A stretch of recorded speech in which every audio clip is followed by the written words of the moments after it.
So we did a bunch of numbers already, and you say, like, when I ask you, what is 2 to the 0 now? From the patterns, you're saying, oh, I know that that's now 1 from the patterns you were showing me. I could show you another 100 exponents of the 0 that were all equal to 1 to further make you think that it's always going to be 1. And it is almost always 1. And 3 to the negative 2, we've done a bunch of those negative exponents already. What pattern did you see? Well, it's equal to 1 over 9. And that happens to be the same as 1 over 3 squared. But the question is, why? Why mathematically is something to the 0 1? Why mathematically does a negative exponent make it 1 over 9?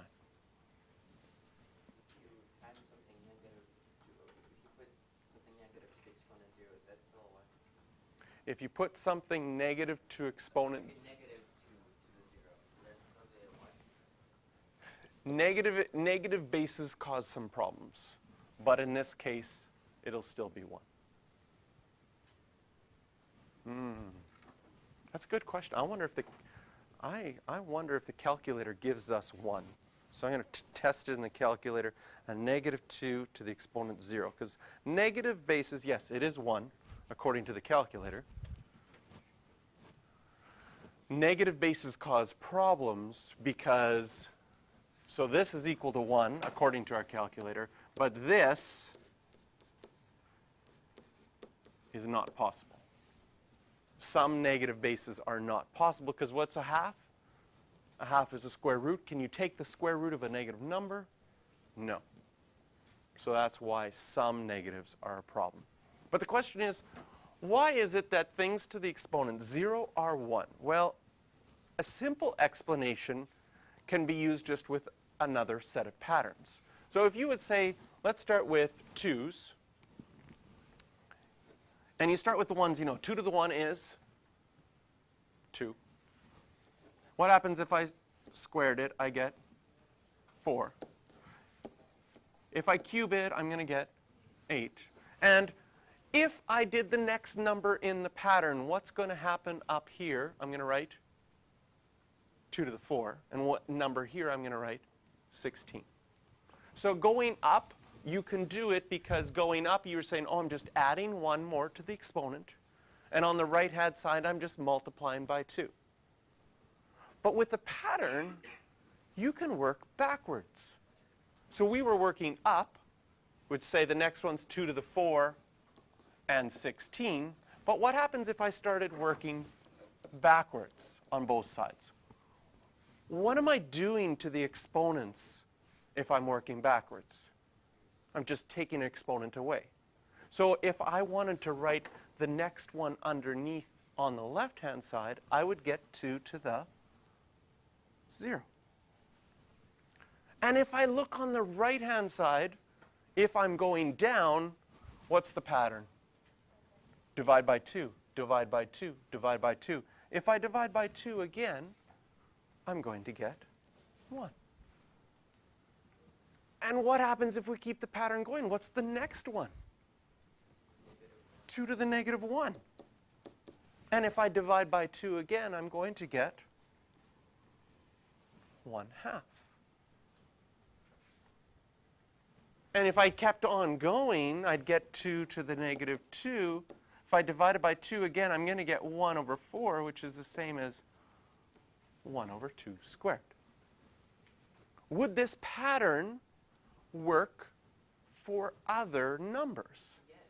Yes. Yes. So if I changed to 3's, if I started with 3 to the 1, I'd get 3. 3 squared would be 9. 3 cubed would be 27. And I could keep going up by multiplying by 3. But if I work backwards, here I'm dividing by 3. Here my exponents are going down by 1. Does it work again? It does. 3 to the 0 would be 1. And 3 to the negative 1 would be 1/3. So one way that we can explain why 2 to the 0 is 1 is with this pattern. And once you see this pattern, I think you can say to yourself, that makes sense to me now. rather than before. It's like, why is it 1? A lot of students come out of grade 10 just memorizing that it's equal to 1, but not really knowing why it is. And the problem with memorizing things that you don't know why they happen is your brain doesn't want to remember them very long. You're like, remembers them for a bit, and then if you don't use it, you're like, I have no idea later on. But if you understand why it happens, then your brain will remember it better. Or your brain will go, oh, I can't remember that, but I could figure it out. And then it's like you don't need to memorize things that you can figure out. Because here's a good question for you. Have you memorized that 2 plus 2 is equal to 4? Or do you just know it? Does it make sense?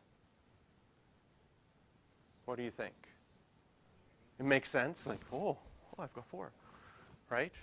And so those things that make sense, it's not like you're ever really worried you're going to be somewhere and what happens if I forget what 2 plus 2 is? What am I going to do? Yeah, you got to calculate. Right? Oh, I saw a very, very nice, one of those, I don't know if it was a meme or a little saying on the internet. It was like, for me, my age, when we were in school, teachers would say to that same thing. You said, what happens if I don't know? Use a calculator. But they would say, you have to know how to do this without your calculator. And they said, you're not going to have a calculator with you always. And now what? Everybody has a calculator with them always. Because everybody has like their cell phone, which has a calculator on it. So the thing was, remember when your math teacher said you won't always have a calculator with you? Well, we sure showed them. But it is important to be able to do math in your head, because sometimes you don't want to take out your cell phone and figure out your calculations. It is nice to be able to do it mathematically. Another way that you can show that 2 to the 0 is equal to 1. I'm going to give you some complicated math. What's 4 divided by 4? Okay, it's not that complicated. 1, good. You made me a little nervous there for a second. Would you agree that 4 is 2 squared divided by 2 squared? And that would still be 1? Okay, good. What is your exponent rule for dividing? You subtract. So if you have bases the same and you're dividing exponents, you can subtract the exponents. So that means that I could have, instead of doing this, which I know it's 1, I could have said, oh, my bases are the same. I can subtract my exponents. And 2 minus 2 happens to be 2 to the 0, which has to equal 1. So it makes sense more than just one place with a pattern. Because the problem with using the pattern method is as followed, and I'll show you the one exception where something to the 0 is not 1. Yes, the exception is 0 to the 0. Oh my goodness. Ooh, it almost spells ooh, but it's 0 to the 0. 0 to the 0. I could say, we could use a pattern for this. What's 0 to the 5? 0, good. What's 0 to the 4? What's 0 cubed? What's 0 squared? What's 0 to the 1? 0. What is 0 to the 0 then? What do you think it should be? 0. That pattern makes sense. But then someone says, oh, but I know a different pattern. What's 5 to the 0? 1. 4 to the 0. 1. 3 to the 0. 1. 2 to the 0. 1. 1 to the 0. 1. What should 0 to the 0 be? 1. Uh-oh, we have two patterns that want to tell us two different things. One pattern says it should be 0. The other pattern says it should be 1. So what do mathematicians do when two patterns fight like this? They let them fight until one dies? No. They just say it's not possible. So if you type it into your calculator, 0 to the 0, you get an error. It doesn't like it.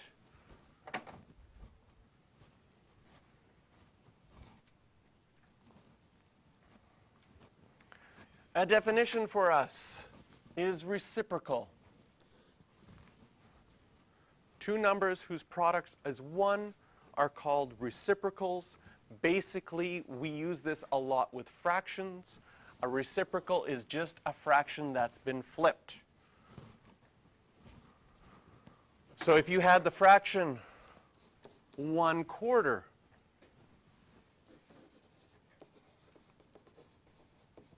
the reciprocal is 4/1. If you had the fraction 3/8, the reciprocal is 8/3.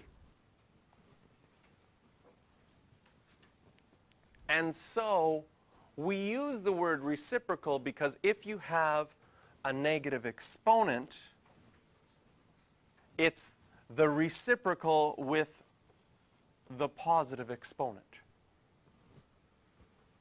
So the negative exponent rule says you're going to take that same power and make it the reciprocal, but then change the negative exponent to a positive one. So the word reciprocal comes in at that place. And of course, it says if you multiply them, can you see that if you multiplied 1/4 by 4/1, you would get 1? If you multiplied 3/8 times 8/3, you would get 1.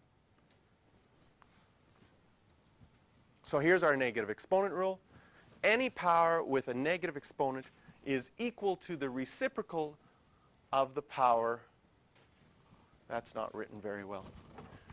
Any power with a negative exponent is equal to the reciprocal of the power without, let's go, without the negative exponent. That's better. So if you've got 3 to the negative 2, you do the reciprocal of the power, 1/3 to the 2, but the negative exponent is gone.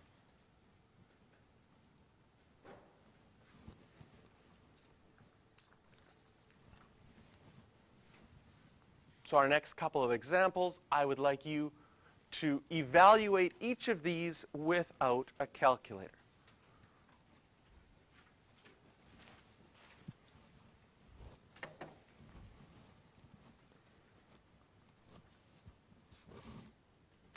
All right, let's see how you did on the first 3. The first one is equal to 1/7 squared. So when we evaluate it, we write it as a final answer as a number, would be 1/49. Now the second one, you're going to have a couple of different options. One, if you used an exponent rule from grade 9, the exponent rule says when I have an exponent to more than one thing inside of the brackets, that exponent goes to everything when it's multiplying and dividing. Since we're dividing here, we could write this as 10 to the negative 3 and 3 to the negative 3. If you use that exponent rule from grade 9, then the 10 to the negative 3 would go to the bottom as 10 cubed, and the 3 to the negative 3 would go to the top, the reciprocal, as 3 cubed. And the final answer for this one is 27/1000. Option number 2. Okay, so I'm going to save option number 1 in blue. Whoa, try that again. Make it a little smaller. There's option number 1. Put it off to the side. Option number 2 in green. Were you not done option 1? Should I make it smaller so you can write it down more? Yeah. Okay, here we go. There's option 1. I'll make it bigger. I'll put it up here for option 1. Option 2. You could have done the whole thing on the bottom. How many people did that? No? Okay. If you did the whole thing on the bottom, this would equal 1 over 1,000 over 27. How do you divide by a fraction? You multiply by the reciprocal, so you'd have 1 over 1 times by 27 over 1,000, which would be the same answer.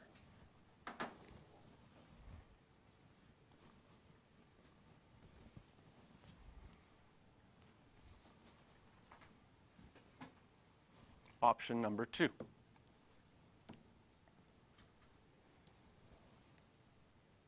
Make it a little bit. Option number 3. See, this is what happens as you get into higher mathematics. Then different things you've learned in the past can be applied in different orders as long as the order doesn't matter. So 1, I did an exponent rule first, and then I solved my negative exponent rule second. The second one, I did the negative exponent rule first, and then I had to divide by a fraction to simplify it. Okay? Another way in this one is to do the reciprocal inside and make it to the positive exponent. If I do that, whoops, I didn't do the reciprocal inside. Do the reciprocal inside, there we go, and then change it to a positive exponent. If I did that, well, then this becomes 27 over 1,000 as well. One thing I would encourage you to do. Now, I know that often the goal in math is with your homework to get it done as fast as possible so you don't have to do it anymore. I understand that. However, sometimes when you're doing math, if you do something one way and at a certain point you wonder, what should I do? Should I do this or should I do this? If you'd make a decision and go one way and check and you got the answer right, I would suggest don't keep going. Go back to that place where you tried to make a decision and choose the other decision and see if it also works. Now, the reason that this will help you in the long run is because often in higher level maths there are 2 decisions to make, and they both will work. However, maybe 50% of the time decision A is faster, and 50% of the time decision B is faster. And one thing that makes you a really good math student is if you have all options available, and then you can go, oh, I know that this is going to be a faster way this time. And sometimes your main decision won't work. Sometimes a question will be designed that everybody who always does decision A is going to get stuck. That's why we want you to think about decision B. So that's going to help you over time. The third one here, 5 to the negative 4. If you do the reciprocal, be 5 to the 4. You don't have to show over 1, but you can if you'd like. And 5 times 5 times 5 times 5. A little bit harder mental math. 625. Yes. No, like as in, what do you mean when you do the reciprocal? Like where would, in this one, did you want to do, you could have done this? Is that what you mean? No.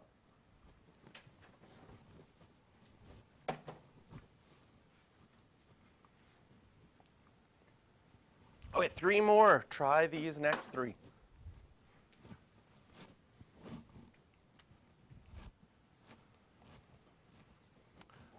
Check how you did. On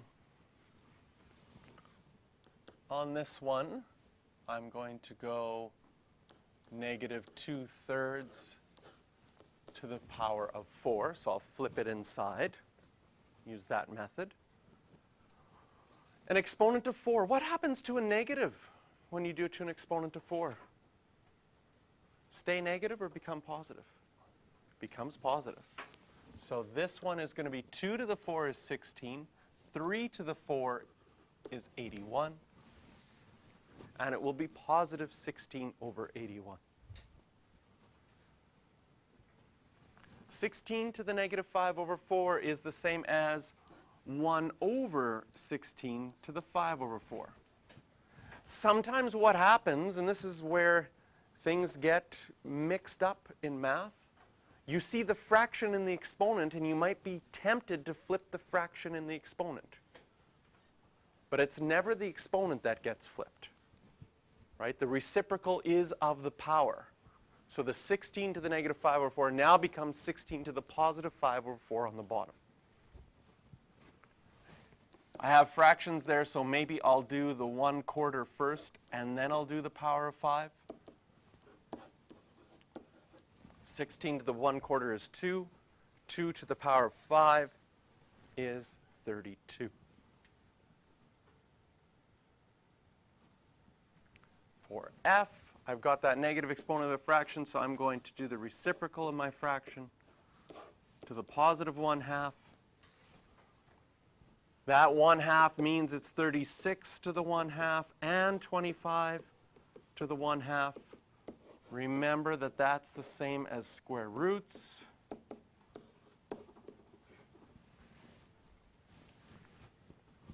And so we get 6 over 5.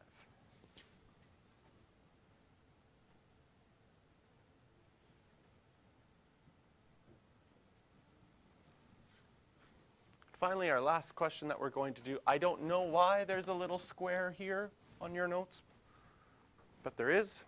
So just ignore it. Use the formula, wow, that's a nice formula, to find the value of v when s is 1.5 and f is 0.3. So we want to find the value of v. We've got 0.155. They gave us the value that s is 1.5 to the 5/3 and f is 0.3 to the negative 7/6. This would be a calculator question. So my question is, can you type it into your calculator correctly? And I'll write up the answer on the board in a second. So type it into your calculator. Once you have shown me that your calculator screen has 1.2412 on it, you can start your homework.